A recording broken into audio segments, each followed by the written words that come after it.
we can exploit, and I want them to do exactly that. If we get that, I'm a happy panda. I'm just really afraid because I expected a lot from SBT.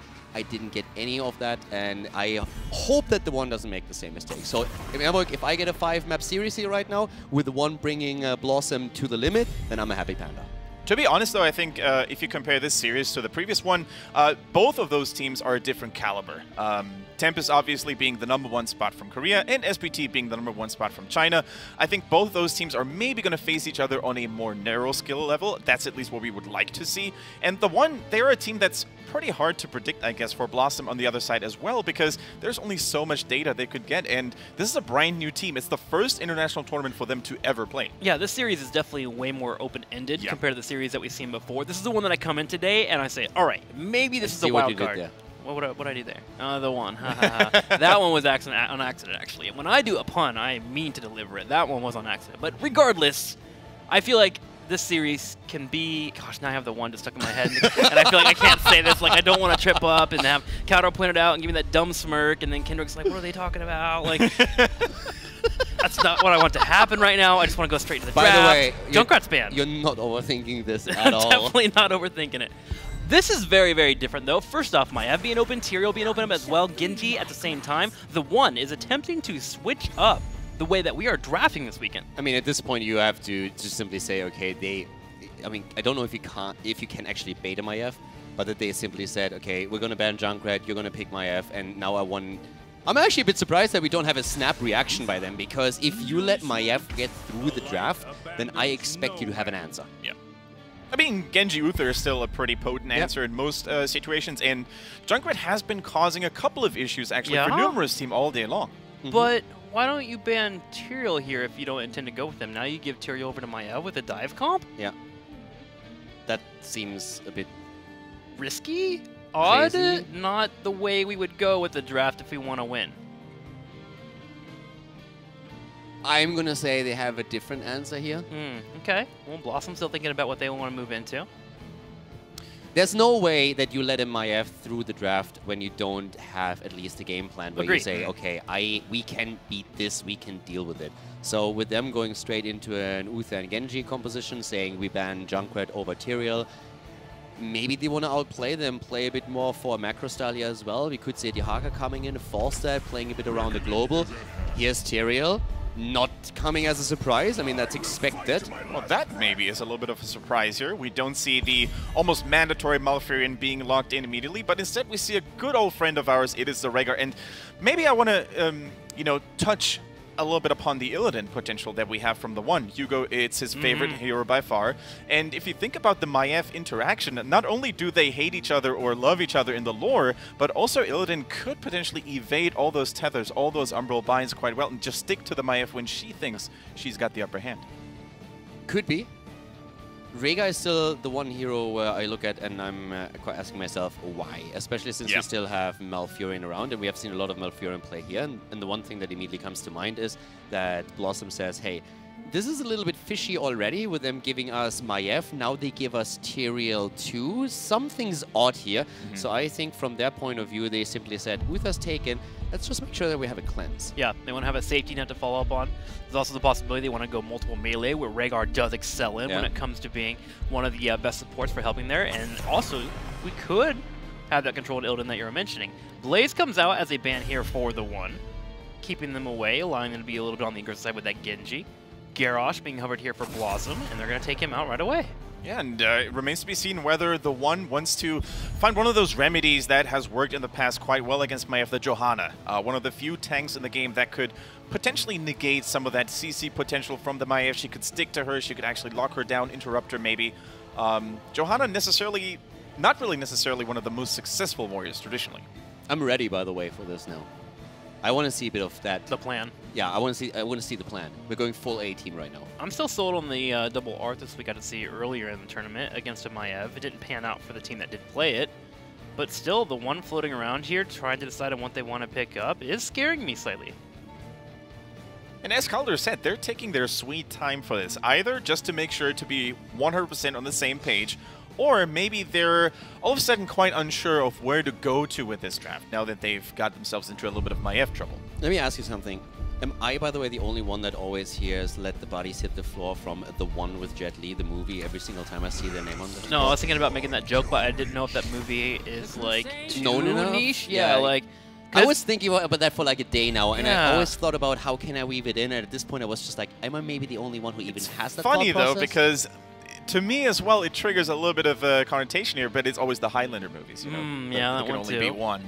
But you know the movie, right? Jet Li, the one? Absolutely. It was a bit of a freaky one, but the soundtrack made it pretty cool, and it was actually kind of fun. It's an oldie. Yeah, what a good definitely is. I don't know how many people actually know that, so it's a good call that you made that we shouldn't go too punny on it, because, let's face it, might be that everybody are you calling is us like old? Trixley, Trixley, is that what you're trying to get at? Yeah, the oldest guy on the panel is calling you old. Exactly. I think that movie came out right before DVDs, so any of those VHS watchers are like, oh, I know what movie you're talking about. And other people in chat are like, hey, what's we're a talking to a VHS? guy that doesn't know what Monkey Island is. So okay, you're right, you're right. Speaking about an oldie and a good one, Johanna gets picked up, as you were mentioned. Strong against Maiev, good control, being able to deal with that pressure that will be coming their way, but BlossoM will now have to decide how they want to follow up this engage. They go with the Karazim and the Dahaka, so multiple melees coming out for them, and Maiev being their main damage dealer with Karazim to help. Now all of a sudden we have this very interesting double support constellation. Although Karazim doesn't really fit into that main role as a secondary support, he can be played very aggressively. He has a couple of interesting tools that can protect allies while at the same time having aggressive potential as well. Earth Ally comes to mind just in case there are those strong auto attackers left to be picked here. What do you make of this Karazim, Calder? It's a really good question, because they are insanely melee heavy right now, and I'm wondering how TheOne is going to deal with that. First of all, we have Malthael already in the mix on the side of the Chinese team with an Uther, so an opening that we've seen in the previous series several times, Genji, Uther, Malthael at the start. And Malthael himself should get an insane amount of value out of Tormented Souls when he jumps into these team fights. I could see that coming in here as well, but even poke damage from a distance that is safe would be something they can play around with. Even, I mean, you could go... Can you get away with Gul'dan here? We haven't seen a lot of Gul'dan, but then again, if we're going to talk about mages potentially and going up against extremely melee-heavy setups... Yeah, all right. It is the Tychus after all. A good old familiar face there as well. You know, Ballistics especially likes him so much, SDE being a true Tychus god. Now, when we look at those two drafts and the different philosophies that we've got here, like willingly giving up the Maiev versus just going for one tank only, which do you like a little bit more after seeing those? I think TheOne hurt themselves with their draft here just based on that Junkrat ban. First off, because they gave away the Tyrael. Like, I'm okay with you like trying to give away the Maiev, but I feel like if you're going to have that dive-centric composition available, you don't give them Tyrael. Tyrael is one of the best warriors at trying to force that. So I would have liked to see a Tyrael ban there instead. And that also double hurt them because they couldn't find a poke hero towards that late stage that they could have used. And Junkrat would have been great to slot in here. Again, is it crazy you think about Gul'dan here? And of course, we're coming in from the Western meta hero. We know that the Eastern teams haven't really picked Gul'dan, so I get that completely. But from a Western perspective, Gul'dan would have been, you would have been able to keep him alive, right? Around Uther, Johanna. I think I would have. I see where you're going. I think Gul'dan is so hard to play into Maiev. I would have preferred a mage that was a little bit more safer, maybe a Chromie even, something a little bit further back. But yeah, Slowing Sands Chromie. I see where you're going. The thing is, didn't even think about Chromie. Yeah. Gul'dan can normally keep himself alive a little bit as well there. But I don't want to take any time away from you guys because we're going to dive into the action of game number 1 between TheOne and BlossoM.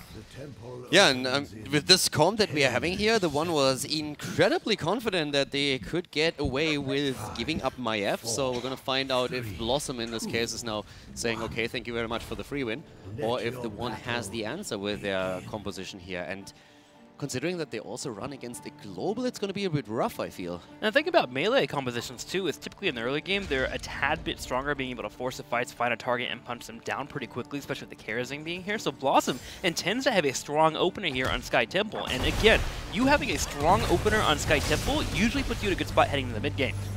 And they are just 5-manning it, with now Dahaka taking up at the top lane, but their 4-man rotation has headed down. And they're going to try and brawl here. That's already transparent right from the get-go. There's only a bit of range damage that we see on Tychus and of course to an extent from Genji as well, but there's just rotations happening between the map, and they would be happy if they at any point can jump on an isolated target. Already, you see that as mentioned, as TheOne and Kerosene are watching that right side rotation that you typically see between the bottom lane and the middle lane. TheOne, though, adjusting pretty well to this, have put 2 in the top to bully out this Dahaka as much as they can. Hugo having a good lead there will set them up well, but also gives them the opportunity to move towards a night camp with that aggressive pressure at the top and allows for them to try and peel BlossoM away from their game plan. Yeah, very quick camp also about to be taken on BlossoM's side, so that will put extra pressure onto the bot lane, where Tychus is currently alone, and that's something where he has to be careful if Maiev is able to move in for the tether. There's that night camp we were talking about. I'm just watching these rotations right now. BlossoM trying to echo back as well, grabbing theirs to the top left. One of the good things about grabbing a Rhaegar, being able to clear those up. Yeah, it's interesting that Tychus is actually just moving up to the top, so apparently Malthael is going to take over bot lane duty, and Kerosene can't quite believe what's going on because he has been hiding in that bush the entire time at the bottom lane, not quite realizing what was happening here. But this is of course for BlossoM a pretty solid situation now where they can use their own towers to defend against the camp here. Good tethers coming in, aggression from BlossoM as they are moving in and seeing if they can maybe even land a kill. TheOne sticking near the spell aura, trying to stay alive here, make sure to get put down too much. Dahaka going to be coming in with the drag. Can he land it? He lands it straight on top of Luther, and that's one down, a second one down as well, and TheOne losing it 2 members in that fight. This melee composition paying off for BlossoM. Super solid double kill that we have, and of course the camp now also taken out, towers assisting in it, and we have still the camp available with the spell aura, which is the most important part for BlossoM as they move through the top lane. Yeah, Dudu at this point able to just move away, no problem here fighting off again Hugo and Meng. But things are not looking too pretty for TheOne in the early game, especially with the damage that BlossoM is currently pushing out against the top wall. No, this is looking horrible. A 4-level lead over TheOne. They take down the turrets in the top right corner, continue to keep pushing, and the spell aura is still nice and healthy, and they have a Maiev that can go at any point. Speaking of it, 2 tethers connect. We're going to have TheOne come up for the defense with that spell aura, helping out a ton here for BlossoM. Rhaegar was in a bit of trouble here, but is able to move out. The problem is that now the well is about to fall too, and that means if you take over the top temple, you are immediately firing away against the fort itself. There's so much structural damage already on the one side that this is starting to become extremely scary for the Chinese team. That it is, and TheOne hoping to make a play here, gets aggressive on Dudu. He's going to be able to jump away. Now, I do want to mention Dahaka right now. Wiz is really making this pay off for BlossoM. Typically, when you're running a multiple melee type of composition, Dahaka being in a spot where they can double soak and still rotate in with that global ability is a wonderful pickup. And BlossoM so far is showcasing that as Dahaka soaked for those double lanes while BlossoM pushing the top. Yeah, BlossoM pushing the... First of all, getting the temple in the middle, and even now the pressure play here against Hugo, but we see them starting to get a bit more aggressive towards camps as well.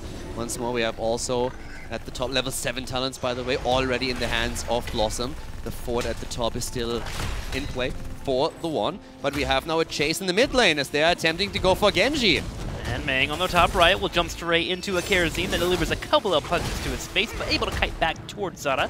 Will give him the heal, but TheOne has to pull away completely, and BlossoM should be able to take over this middle temple. Hugo goes in and tries to be a little on the aggressive side, but it does not pay off. But the good news is the rest of his teammates came in. Can they get a kill? Malthael going in here, and especially Dudu on Kerosene, unleashing the Sandstorm, going full the root here. Wow, the Sandstorm is a kick-in, and TheOne will be able to grab the last couple of shots here in the middle lane. It'll zap down a tower, give them a little bit of experience, and they're hanging in there. The question mark for, I think, us is what happens at level 10. Will TheOne be able to handle a fight against BlossoM? The aggressive invade here, as BlossoM is just saying, we are ready to fight, and they're going for it. Lucky, not so much, moving out, barely surviving here. The tethers are in, as we're seeing once again, Maiev unleashing the power here. Meng barely jumping out. Modern has to be careful, Maiev, but they also have the healing ward in the back that keeps them alive for the self-sustain. Meng goes in and barely dances back out. No kill just yet as Johanna falls, and that unleashes it all. Tyrael on the other side is exploding. They get Malthael, a 2-for-1 trade in favor of Team BlossoM as they also sneak in the camp. An absolutely ridiculous fight there. Malthael in a position where he was actually getting a solid amount of auto attacks and cleaving consistently against BlossoM, but the healing and shield were just barely enough for BlossoM to find a kill and then a second one. The Giants also go over to BlossoM at the same time, and they are sieging this fort on the bottom. And with 10 right around the corner, TheOne won't be in a spot here to contest this temple that's spawning soon. And again, just look at the structural damage. It's not only the Giants that are having the the fort at half HP, but in the meantime, the wave itself took out one of the towers. Now we have nearly level 10 for BlossoM. That's an easy boss if they want it, or they can simply make the play for the temple itself. Especially with Tyrael being on there. Completely good point there for Galdor. BlossoM has that push in the top left. TheHawk can stay there and hang around the entire time.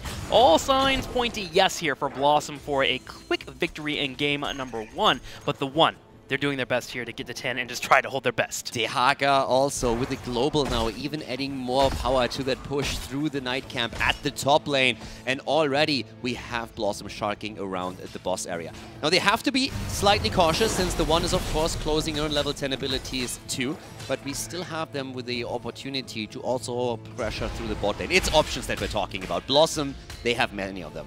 They have many of them, but they have to decide on one. That's one of the things that we have criticized with this team this entire weekend. Their decision-making at some points have been a little bit reluctant, which has hurt them. Now, will it be enough here for TheOne to eke their way back in? So far, looking like BlossoM takes the easier of options as they put one member on that bottom temple to siege away the forts. And they're going to start breaking down some forts. The one in the middle is at half health, the one at the bottom also low.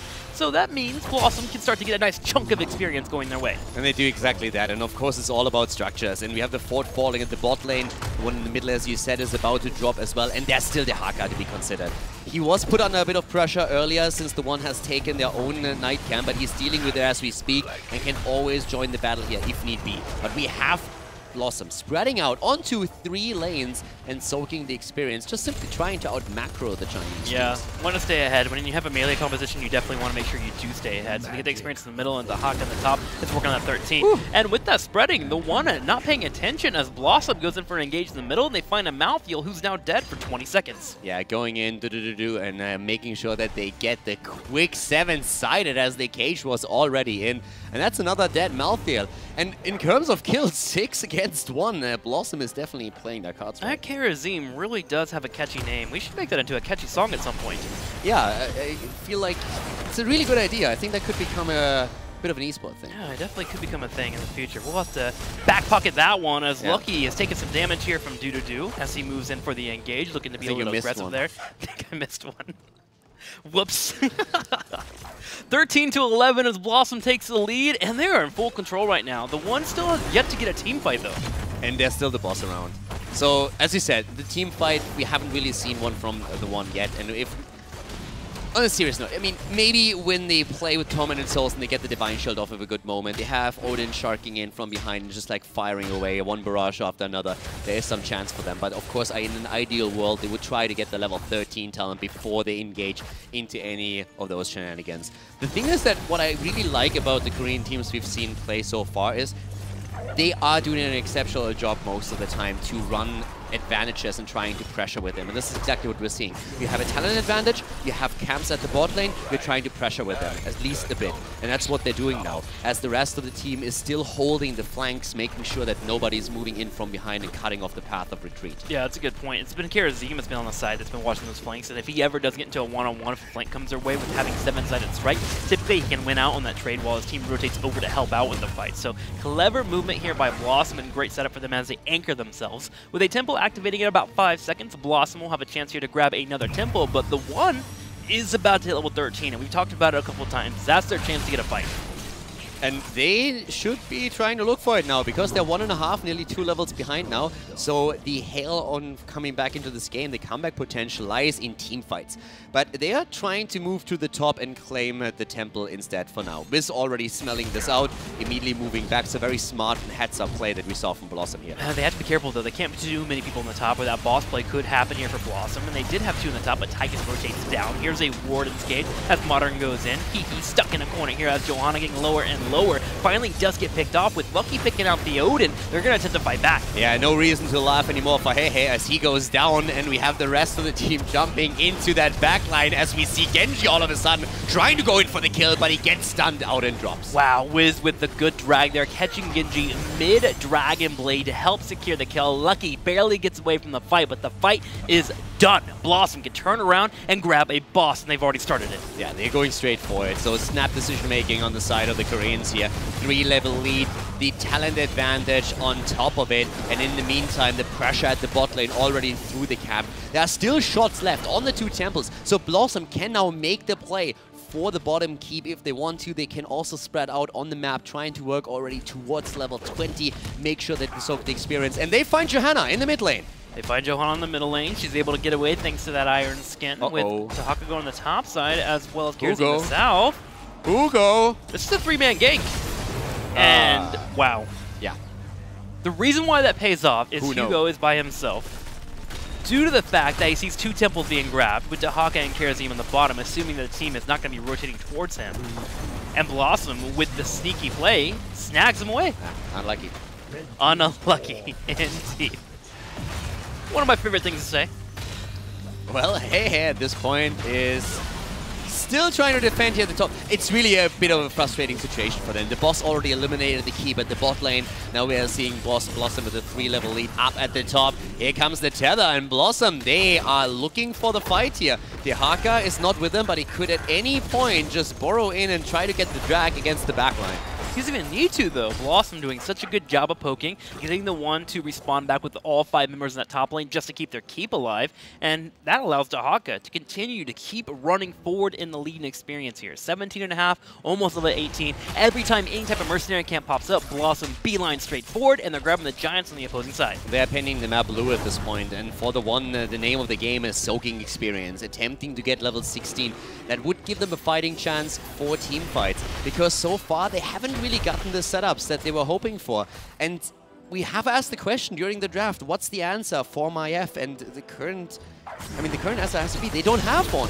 At least not at this point. We need to see them find that perfect team synergy that allows them to take a victory here and a few kills, because so far they've only gotten one, and that is just simply not enough. TheOne is quickly running out of chances here to get back in this game, but they still have one more right around the corner, level 16. Will they be able to force a fight? BlossoM so far this game has done such a good job of dancing around TheOne. The chase here is a difficult one, but they have to find a way to get in. Gosh, I keep saying TheOne. That is a team name that is desperate to cast. It's so difficult. The one chance, the one opportunity. It's once in a lifetime.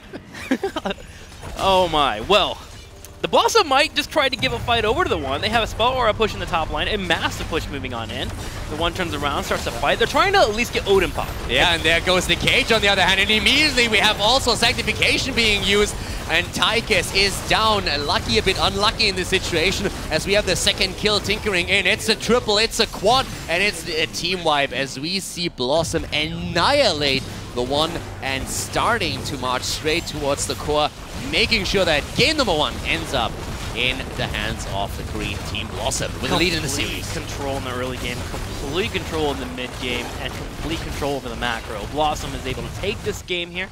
Quick 1-0 over TheOne, and Korea continues their dominance over China.